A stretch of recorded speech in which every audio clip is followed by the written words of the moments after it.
saudara-saudara saya, kondisi saat ini Sumatera Utara relatif itu mengecil, dia baik kondisinya. Saya terima kasih, ini akibat dari aktivitas, kepedulian, kreativitas para bupati dan wali kota kita semua. Tapi ada hal-hal yang perlu kita camkan.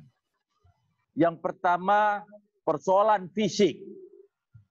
Persoalan fisik dengan segala batas kemampuan provinsi. Kita berusaha untuk melakukan yang terbaik untuk rakyat kita. Yaitu kita siapkan tempat-tempat rumah sakit dalam rangka mengantisipasi saudara-saudara kita yang memerlukan akibat COVID-19. Dengan menyiapkan semaksimal mungkin APD. APD yang ada kita ketahui bersama memang sangat terbatas. Sulitnya pengadaan kita tentang APD ini. Namun demikian, kita akan berusaha sekeras mungkin, berusaha sekuat mungkin. Untuk itu, saya akan sampaikan di sini, masing-masing bupati, wali kota akan juga segera saya dorong APD sebanyak 50 APD untuk mengantisipasi hal-hal yang urgent secara mendadak di daerahnya. Yang kedua, saya akan siapkan masing-masing 5 APD di Puskesmas. Setiap Puskesmas akan saya siapkan 5 APD. Yang ketiga, rumah sakit rujukan. Masing-masing rumah sakit rujukan saya akan tambah 100 APD di rumah sakit rujukan. Termasuk masker bedah. Ini akan kita berikan ke daerah-daerah untuk melakukan mengantisipasi rakyat-rakyat kita yang mereka harus keluar. Walaupun kita himbau, kita minta bahwa mereka stay di rumah, mereka diam di rumah. Tetapi kalau terpaksa harus keluar, seperti yang dari sejak tanggal 16 Februari saya sampaikan, hindari keramaian. Gunakan masker. Saya terima kasih, apresiasi kepada bupati dan wali kota yang sudah mengadakan sendiri. Pengadaan sendiri. Menganjurkan UMKM-nya untuk membuat masker. Sehingga rakyat di daerah masing-masing sudah menggunakan masker buatan sendiri-sendiri. Saya terima kasih. Ini adalah kreativitas yang dapat memutuskan rantai virus COVID-19 ini. Ini kegiatan yang fisik. Juga di dalamnya adalah kegiatan fisik ini beberapa kejadian di daerah di Jawa Tengah. Bagi yang agama Islam maupun non-Muslim, seluruhnya saya pikir sama. Terkhusus yang Islam, fardu kifayah. Perawatan terhadap jenazah.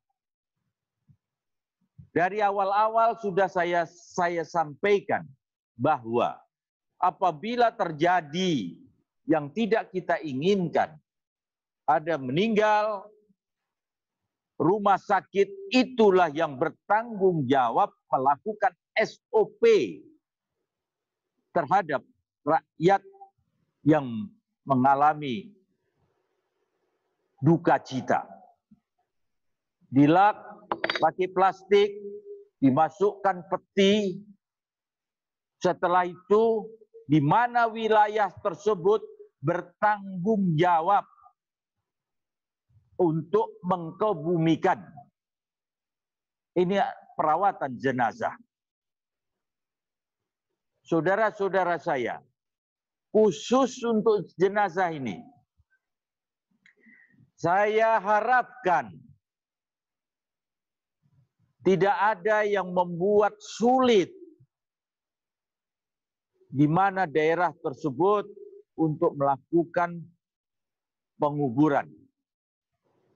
Dalam arti ada rakyat setempat yang belum menerima informasi secara jelas sehingga melakukan penolakan dalam penguburan. Saya minta kepada Bapak Bupati dan Wali Kota bertanggung jawab dalam hal ini. Saudara-saudara saya, kita berusaha sedapat mungkin. Tapi hal yang terburuk, kalau Tuhan sudah menghendaki, kita sudah tidak bisa berbuat apa-apa. Tugas kita adalah merawat jenazah tersebut sampai melakukan penguburan. Itu diatur oleh gugasnya masing-masing. Ini kegiatan non-fisik. Banyak hal yang harus kita lakukan kegiatan non-fisik ini. Secara berangsur, saya begitu datang rapid test ini yang sedang di perjalanan, yang tidak nyampe-nyampe, 56.000, saya akan berikan setiap kabupaten, kota, itu 1.000 rapid test.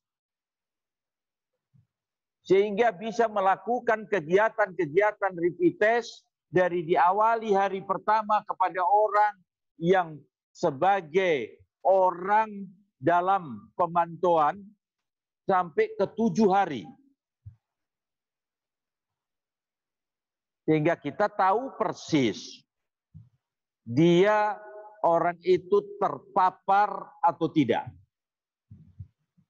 Saya akan berusaha, mudah-mudahan hari ini atau besok sampai ke tempat ini. Begitu juga N95 yang saat ini menjadi susah. Memang di mana-mana tidak ada.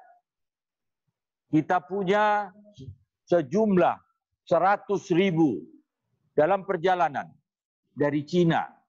Begitu ini nyampe, saya akan berikan secara terbatas, terkhusus kepada tenaga-tenaga medis kita sampai ke tingkat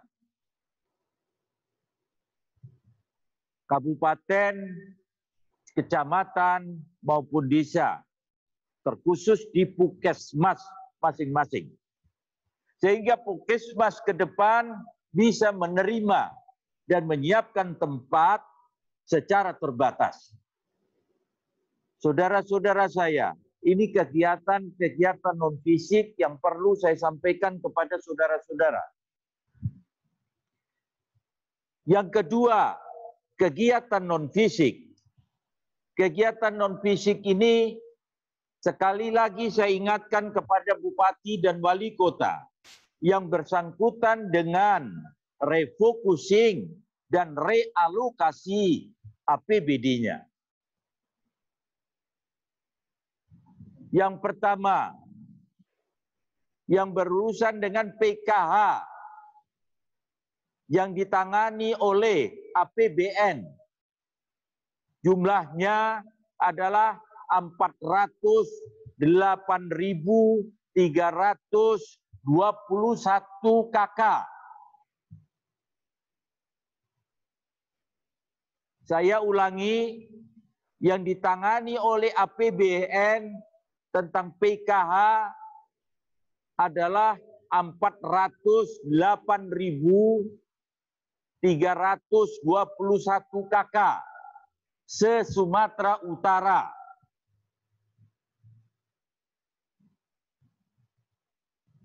yang semula sebelum COVID-19 masing-masing kakak mendapatkan 150.000.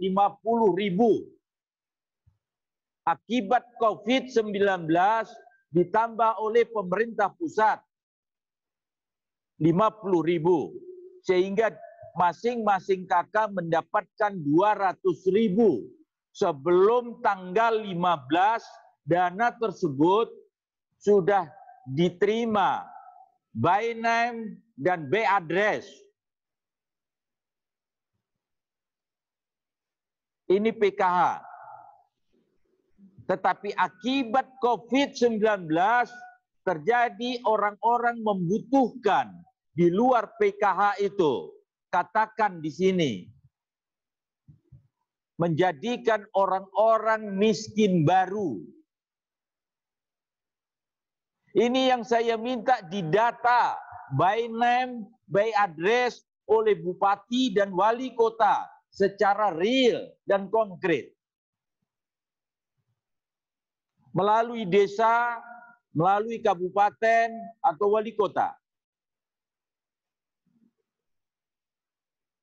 Itu yang direalokasikan dananya untuk membantu dampak di luar APBN, di luar PKH tadi. Usahakan bisa diterima oleh rakyat kita juga bersamaan sebelum tanggal 15, sehingga yang PKH dapat, yang dampak baru dapat. Setelah itu, setelah diberikan di tanggal 15 semuanya, kami ancar-ancar dari provinsi di tanggal 25 ke atas,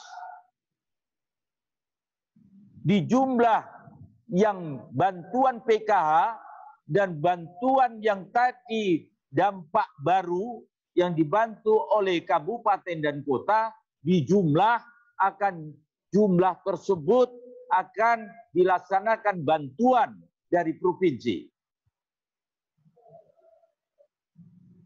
Saya ulangi, 408.321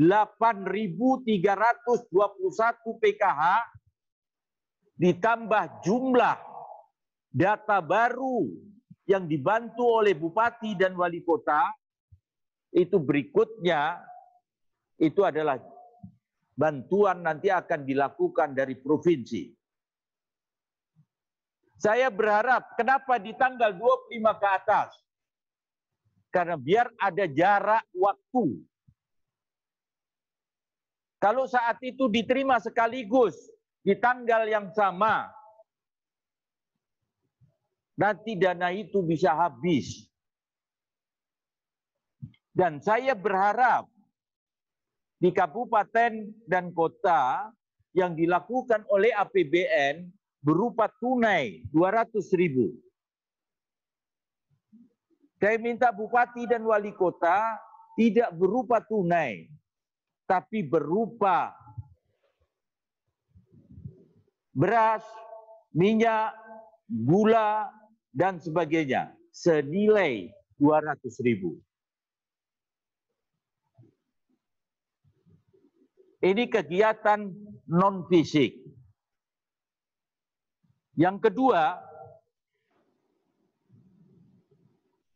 apabila kami memerlukan data ini, segera dilaporkan ke Kepala Dinas Tenaga Kerja. Ada PHK akibat perusahaan itu sulit. Ada dilakukan dirumahkan karyawan-karyawan tersebut. Saya mohon lakukan koordinasi secara konkret, secara pasti dengan perusahaan-perusahaan yang ada. Tapi karena kalau terpaksa perusahaan itu menjadikan pilot karena virus ini, karena darurat ini, saya minta tolong segera didata orang-orang yang terkena PHK ini. Nanti akan mendapatkan kartu prakerja dari pemerintah pusat. Dari data ini juga kita mengantisipasi apa yang dilakukan oleh kabupaten dan apa yang bisa dilakukan oleh Pemprov. Baik itu terhadap perusahaan itu maupun karyawan-karyawan yang dirumahkan ataupun di PHK. Ini kegiatan fisik dan non-fisik. Yang ketiga adalah tentang perusahaan. Saudara-saudara saya, yang pastinya saya tidak bisa hadir untuk datang ke kabupaten dan kota saudara-saudara saya sekalian. Tapi ada posisi-posisi tertentu saya akan datangi. Saya akan lihat saudara-saudara saya, apa yang bisa diambil langkah. Jangan menunggu daerah, jangan menunggu pusat. Lakukan apa yang bisa Bapak Bupati dan Wali Kota lakukan untuk rakyat kita. Maksimalkan. Kalau sudah tidak bisa, sampaikan ke saya, laporkan ke saya. Saya akan berusaha apa kesulitan untuk rakyat-rakyat kita semua. Ini yang bisa saya sampaikan kepada saudara-saudara saya. Jangan bosan-bosan setiap saat saya kepingin jumpa. Dan saat-saat ini saya kepingin ini berbagi pikir kita. Berbagi doa untuk Sumatera Utara kita yang kita cintai. Hindari ego sektoral Sumatera Utara secara utuh. Saudara-saudara saya, khususnya yang di perbatasan-perbatasan, antisipasi kedatangan rakyat-rakyat kita dari luar, dari negara-negara tetangga, dari Jawa. Saya informasikan tadi malam, berlabuh kapal Kelut dari Tanjung Priok ke Batam, dari Batam ke Belawan. Dicek pakai rapid test, di Batam 9 orang harus diturunkan karena positif corona.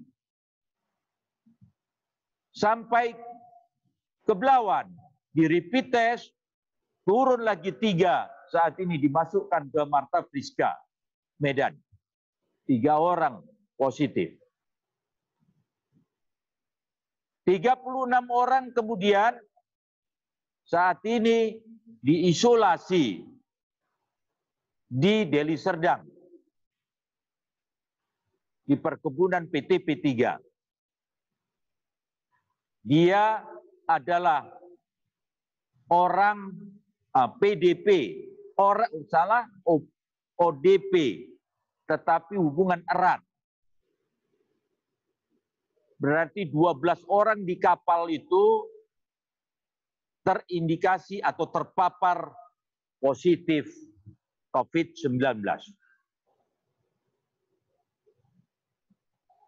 Apapun alasannya, mereka itu adalah rakyat Sumatera Utara.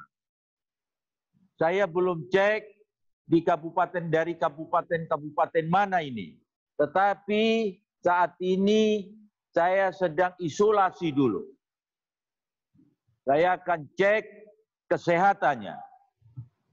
Nanti setelah ini clear dia sehat, tapi tetap harus kita pantau, nanti baru saya harapkan saya sampaikan kepada kabupaten dan kota untuk menjemputnya. Tapi 3-4 hari ini saya akan isolasi dulu. 3-4 hari sampai 7 hari. Saya akan isolasi biar saya urus ini dulu. Provinsi yang mengurus ini dulu.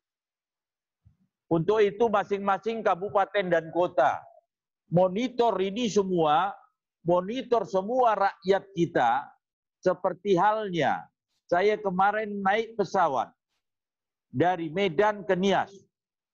Begitu penuhnya pesawat. Full pesawat itu. Banyak anak muda yang masuk dari Sumatera Utara, dari Medan ke Nias. Nah, ini akan saya antisipasi nanti ke depan. Saya mohon Bupati Deli Serdang untuk bentuk tim untuk mengecek. Kita bukan melakukan PSBB, tapi kita cek rakyat tersebut. Apa tujuannya datang dan pulang ke Nias? Kalau anak-anak sekolah, dia diliburkan bukan untuk pulang kampung. Silakan pulang kembali. Cek orang-orang itu yang anak-anak muda, anak-anak sekolah, anak-anak pelajar. Karena libur, ada indikasi apabila dengan libur tersebut, si pekerja-pekerja, sehingga dia tidak bisa makan, dia pulang kampung. Orang-orang ini yang harus sekarang kita data secara real, dan dapatnya kita bantu sehingga dia tidak pulang ke Nias. Nias sampai saat ini masih zero kasus COVID-19 ini. Saya berharap tetap zero sampai akhir. Untuk itu jaga benar Nias. Bukan kabupaten lain kita tidak berharap zero, tetapi itu satu kepulauan, lima kabupaten dan kota. Untuk itu kita jaga. Yang dari Medan, baik itu melalui pesawat maupun menggunakan kapal. Melalui Sibulga juga begitu. Dari Kabupaten Sibulga, tolong bantuannya. Orang hilir mudik dari Sibulga masuk ke Nias. Tolong bentuk tim. Sehingga ini bisa kita antisipasi. Tempat-tempat tersebut akan saya perbanyak repeat test. Begitu datang repeat test saya ini, itu yang akan saya prioritaskan. Sehingga bisa mengecek orang-orang yang harus dia memang kembali.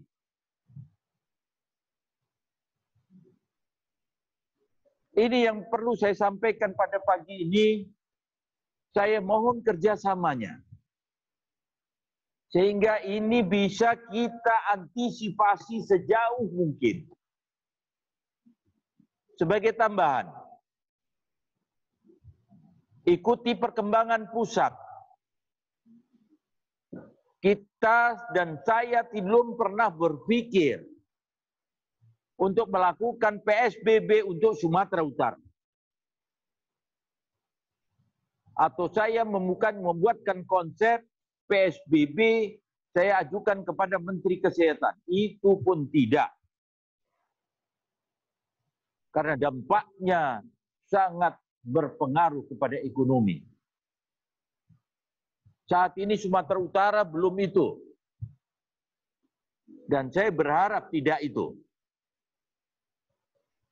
Untuk itu, masing-masing bupati dan wali kota, walaupun tanpa PSBB, menjaga secara ketat daerah kita masing-masing, tapi secara kemanusiaan tetap ikuti itu perkembangan dan membantu daerah-daerah lain. Apa yang bisa kita lakukan? Yang kedua, loyalitas, esprit de corps, dan bekerja sama. Ini Sumut, ini Sumatera Utara. Kita loyal dengan pusat, kita loyal dengan daerah, kita loyal dengan bupati dan wali kota. Kita inilah negara kesatuan Republik Indonesia. Berpikir positif. Ini bukan politik. Kita berbicara budaya yang bersangkutan dengan maslahat rakyat kita semua. Sekali lagi saya sampaikan, Saya berharap Bapak Bupati dan Wali Kota tegakkan benar loyalitas ke atas sesama dan ke bawah, ke rakyat. Yang kedua adalah esprit de corps Sumatera Utara. Kita jaga nama baik Sumatera Utara, menjaga nama baik kabupaten dan kota, begitu juga itu artinya menjaga nama baik Sumatera Utara kita yang Sumatera Utara yang bermartabat. Yang ketiga, kita bisa bekerja sama dalam mengatasi ini dengan segala ilmu skill yang Bapak Bupati Wali Kota pahami dan kondisi daerahnya masing-masing. Tiga hal ini sama-sama kita lakukan, insya Allah Tuhan akan memberkati kita semua. Tuhan akan memberikan berkah kepada kita semua. Selalu berpikir positif. Jangan saat ini kita saling menyalahkan. Karena semua saat ini sedang sulit. Bukan hanya bangsa kita yang sulit ini. Bukan Sumatera Utara kita yang sulit ini. Bukan kabupaten dan kota bapak-bapak sekalian yang sulit. Dunia 210 negara saat ini terpapar. Saudara-saudara saya, kita tetap bertawakal, tetap bersyiar, kita bersyariat, kita berusaha, tapi Tuhan juga yang menentukan. Pegang teguh ini, insya Allah kita selamat dari semua cobaan ini. Kita selalu memohon kepada Tuhan. Jangan dengan kejadian cobaan ini semakin kita jauh dengan Tuhan. Tetap dekat dan selalu bermohon kepada Tuhan. Karena kepadanya lah kita bersandar. Terima kasih saudara-saudara saya. Saya tidak memberikan pertanyaan-pertanyaan secara semua, tetapi ada 5 bupati dan wali kota saja. Ada hal-hal yang penting saya terima. Silakan. Ada 5 bupati wali kota yang perlu disampaikan. Kalau tidak perlu hanya berbicara APD, berbicara yang lain-lain, saya pikir tidak perlu. Nanti ada waktu yang lain, kita buka dari pagi sampai siang kita komunikasi. Kalau tidak ada, terima kasih saudara-saudara saya. Semoga Allah selalu melindungi kita semua. HP saya selalu terbuka 24 jam. Ada kesulitan, tolong sampaikan. Tolong informasikan kepada saya. Saya mau lupa satu lagi. Tetap komunikasikan dengan DPRD di wilayahnya masing-masing. Laporkan. Ajak koordinasi. Forkopimda. Sehingga benar-benar ini terkerjakan dalam suatu organisasi yang baik. Wabillahi taufik wal hidayah.